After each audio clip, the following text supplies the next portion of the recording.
Mapagpalang umaga. Inaanyayahan ko po kayo na samahan ako panoorin ang video na ito.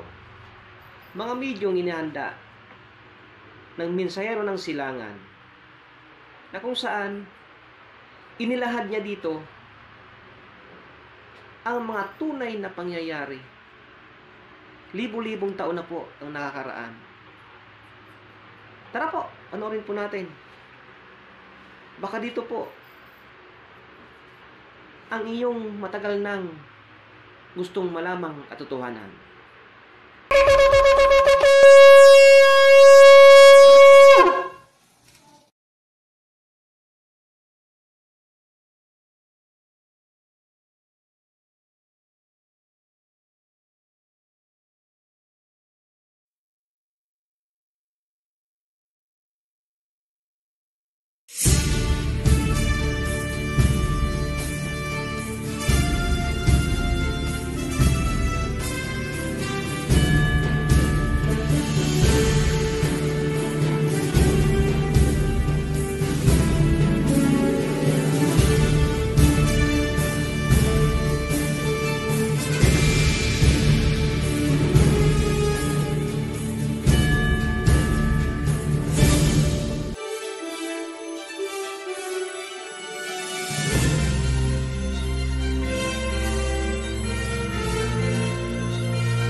Masayang balita mga Oferians, bago tayo magpatuloy, paalala sa mga baguhan, unahin niyong panoorin ang Shangdi Part 1 para maunawaan itong karugtong. Ipagpapatuloy natin dito ang Shangdi Part 2. Marami kayong makikitang definitions ng Shangdi mula sa mga Protestants, Jesuits, Christians, etc. Itong mga outsiders ang nagdudulot ng kalituhan sa totoong kahulugan ng Shangdi. Ngunit, makikita natin ang totoong kahulugan ng Shangdi sa invocations na ginagamit ng emperor sa panahon ng kanilang paghahandog. Bago natin talakayin ang tungkol sa paghahandog, nais naming klaruhin na ang Shangdi ay hindi po nauugnay sa paganism. Ngunit, pilit lang itong iniuugnay ng mga religions sa kanilang Christian belief and doctrines.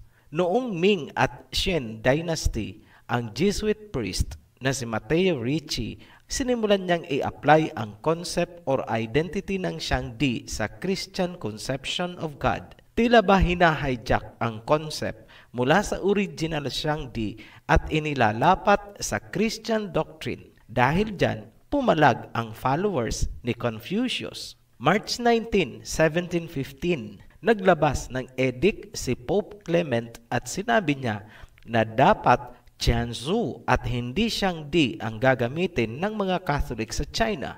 Noong pumasok naman ang mga Protestants, ipinasok naman nila ang Shen or God bilang acceptable substitute sa Shangdi, meaning unti-unting matatabunan at mawawala ang Shangdi. Ngunit dahil sa pagiging communist ng China, napigilan ang tuluyang pagkakawala ng Shangdi.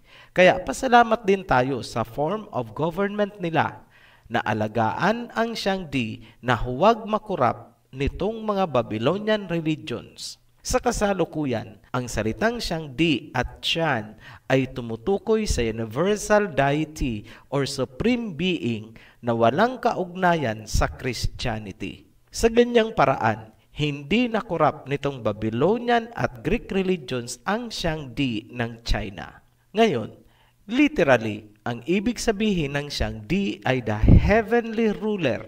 Matatagpuan yan sa recitations na ginagamit sa border sacrifice. Nasusulat din yan sa Statutes of the Ming Dynasty, AD 1368.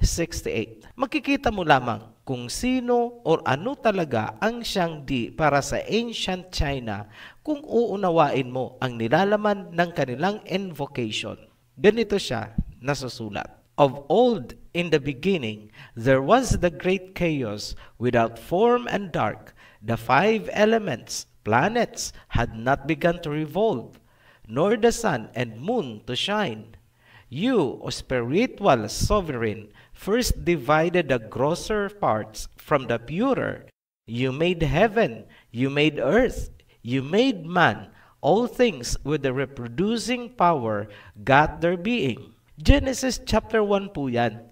Sa simula ay kadiliman at ang spirit ay nagpapalutang-lutang.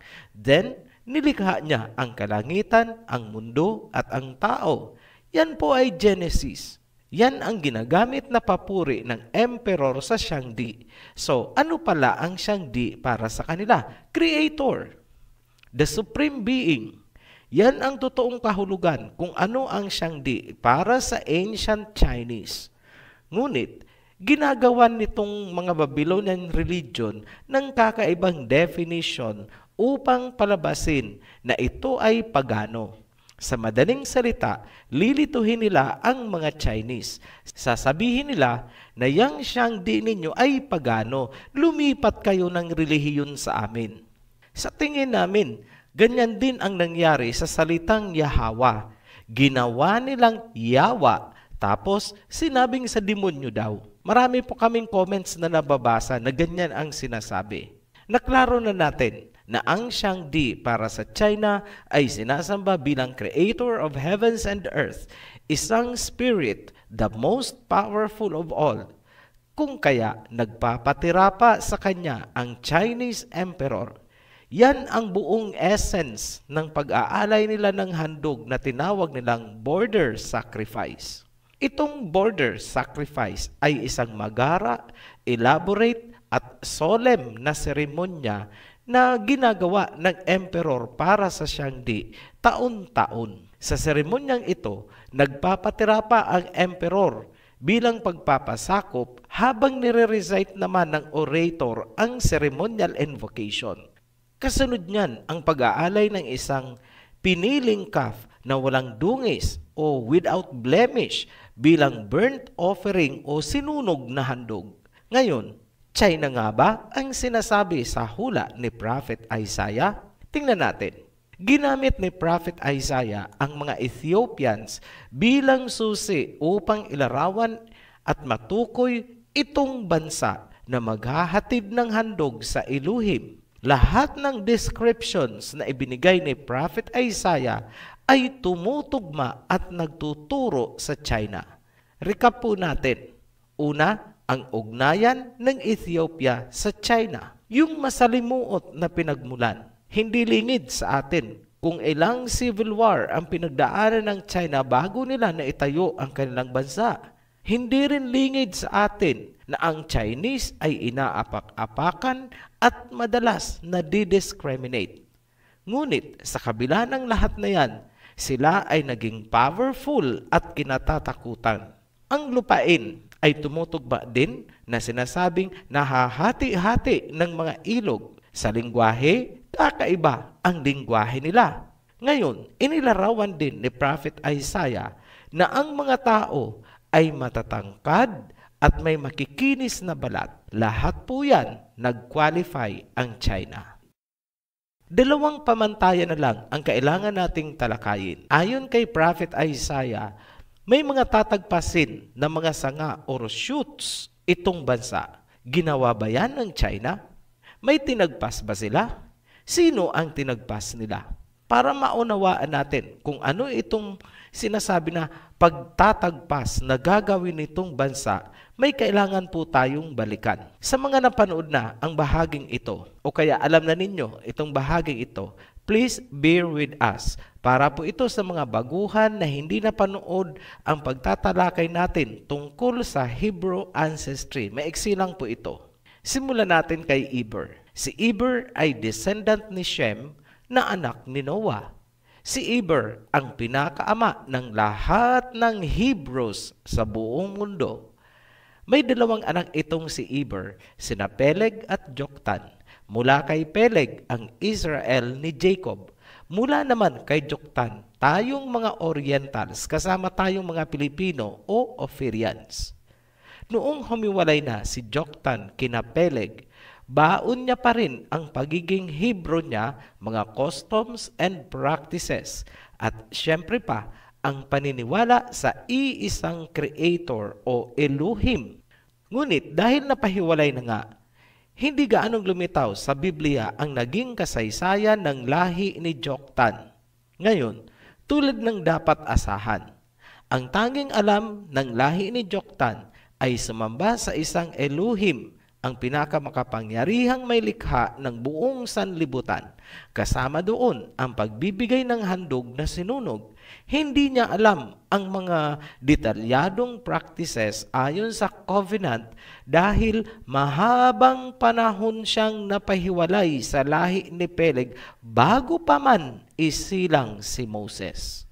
Yan ang paliwanag kung bakit walang alam itong lahi ni Joktan sa pamamaraan ng pagsamba na ginagawa ng mga Israelites. Yan po tayo. Ngayon, may katangi-tanging paniniwala at kaugalian na napanatili. Yan ang pagsamba natin sa iisang Supreme Creator ng buong universe. Sa China, tinatawag nila itong Shangdi. Nadiscover ng new generations ng mga Chinese na ganyan pala ang paniniwala ng kanilang mga ninuno. Natagpuan kasi nila ang mga archaeological artifacts at iba pang inscriptions sa temple. Yan ang nagbukas ng kanilang diwa. Ang Temple of Heavens na ginagamit ng kanilang ancient emperors para sa border sacrifice ang isa sa konkretong katibayan na ang kanilang mga ninuno ay sumasamba sa Shangdi. Yung paglitaw ng awareness ay nagresulta sa mga reenactments na ngayon ay nagiging attraction sa Temple of Heavens. Hindi nalalayo na itong mga reenactments na ito ay maging totohanan sa huling panahon. Bakit? Dahil ipinagmamalaki nila na ganyan pala sila noon. Mahal nila ang heritage at yan ay suportado, inaalagaan ng pamahalaang China. Sa ngayon, ongoing ang kanilang pagre-research tungkol sa Shangdi. Ongoing din ang pagpaparesearch para ma-revise ang Biblia. Ang pagkakadiscover tungkol sa Shangdi ay nataon sa panahon na marami ng foreign religions na nakapasok sa China. Ngunit, huwag niyong akalain na walang alam ang China kung paanong gumagalaw ang mga religions upang impluwensyahan ang gobyerno. Kung kaya, anong hakbang ang ginawa ng Chinese government? Tingnan natin kung tutugma ba sa salita ni Prophet Isaiah. Verse 5 hanggang 6, Isaiah chapter 18 pa rin.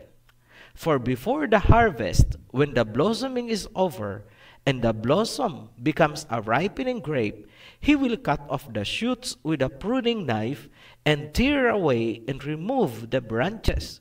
They will all be left for the birds of prey on the hills, and for the wild animals of the land.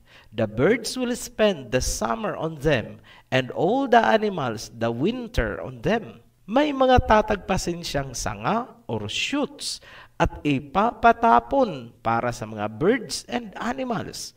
Hahayaang mabulok winter hanggang summer. May ginawa ba ang China na pwedeng maging kahulugan ng sinabi ni Prophet Isaiah? Meron. Historical po yan. Tinagpas ng China ang mga foreign religions na pumapasok sa kanila. Pinademolish ang mga simbahan nitong mga religions habang ipinaparevive naman ng China ang tungkol sa Shangdi at ang pagpaparevise ng Biblia. Siyempre pa, sa paningin itong mga nabubulagan, masama ang China.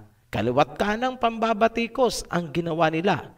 Lahat issues about human rights and religious freedom. Ngunit, ito ang tanong. Tama lang ba ang ginawa ng China? Para sa Ophirian, yes. Pinoprotektahan nila ang katotohanan at nais nila itong maibalik sa kanilang bansa. At ano ang posibleng sumunod na mga mangyayari? Verse 7, At that time, a gift will be brought to Yahweh of hosts from a people tall and smooth-skinned, a people feared far and near, a powerful nation with a strange language whose land is divided by rivers, to Mount Zion, the place of the name of Yahweh of hosts. magdadala sila ng handog sa Mount Zion kung saan iluluklok ang pangalan ng Almighty Creator. It seems na muli nilang gagawin ang border sacrifice kasabay ng paglitaw ng tunay na Biblia na kanilang sinasaliksik at nire-revise sa kasalukuyan. Ito ay isang projective analysis ng Ophirian dahil sa mga nakikita nating pagtutugma-tugma ng mga pangyayari. Ngayon, habang ginagawa ng China ang mga paghahanda na yan, nangyaring na nga itong locust attack sa Ethiopia na maaaring magresulta doon sa taggutom. Hindi masasakluluhan ng China ang Ethiopia dahil naman sa kasalukuyan nitong crisis dahil sa coronavirus. Ang magkasabay na crisis sa dalawang bansa ay lihim na ikinatutuwa ng mga relihiyoso kuno. Pinarusahan daw. Matanong namin kayo, sa mga efforts na ginagawa ng China na maibalik ang katotohanan, sino sa palagay nyo ang kumakastigo sa kanila? Obvious, di ba? Ang kampon ng kadiliman. Hindi po ang Ama ang kumakastigo. Paano namin nasabi? Malinaw kasi ang sinabi ni Prophet Isaiah na magmamasid lamang ang Ama mula sa kanyang luklukan. I will take my rest, meaning hindi siya makikialam. Basahin natin verse 4. For Yahweh said unto me, I will take my rest, and I will consider in my dwelling place like a clear heat upon herbs, and like a cloud of dew in the heat of harvest. Ngayon, magbibigay kami ng kunting detalye tungkol dito sa border sacrifice para sa Shangdi. Sinabi natin sa bungad kanina, ito ang pinakamagara, elaborate at solemn na seremonya kung saan ang emperor ng China ay magpapatira pa bilang pagpapasakop sa Shangdi habang nire-recite ang Genesis chapter 1. Sinasabayan ito ng pagtugtog ng mga piling-piling musicians. Ang climax ng ceremony ay ang pagsunog nitong handog, isang calf na walang dungis, without blemish. Pinangungunahan ng emperor ang paghahandog na yan taon-taon ayon sa lunar calendar. Isa na lang ang kulang, ang mag-glorify ang tunay na pangalan ng Ama bilang handog. Masasabi natin, 100% natupad ang Isaiah chapter 18. Yan po ang inaabang-abangan natin. Maaaring anytime soon o sa mga darating na taon. Ang nakikita lang natin ay papunta tayo sa pangyayaring yun. Sa susunod na video, tatalakayin namin ang isa pang misteryo na lalong magpapatibay ng identity nating mga Ophirians, tayo mga Pilipino bilang mga Hebreo. Nakapaloob yan sa pamusong Laguna copper plate. Ang nilalaman o inscriptions nitong Laguna copper plate ay naisalin. Bakit ginawa itong Laguna copper plate? Yun po ang hindi maipapaliwanag kung wala kang background sa Hebrew heritage ng mga Pilipino. Muli po kaming nagpapasalamat sa inyong patuloy na pagsubaybay at pagsuporta sa Ophirian Heritage Channel. Sa new subscribers, welcome to our heritage. Be blessed. Shalom. Maraming salamat po. Nakaabot po kayo sa dulo ng video na ito. Kung kayo man po ay may katanungan, pinutin lang po ang link sa ilalim ng video na ito. Sama-sama po nating alamin, unawain. Kung kayo man po ay mayroon pang ibang katanungan. Salamat po. Be blessed. Shalom.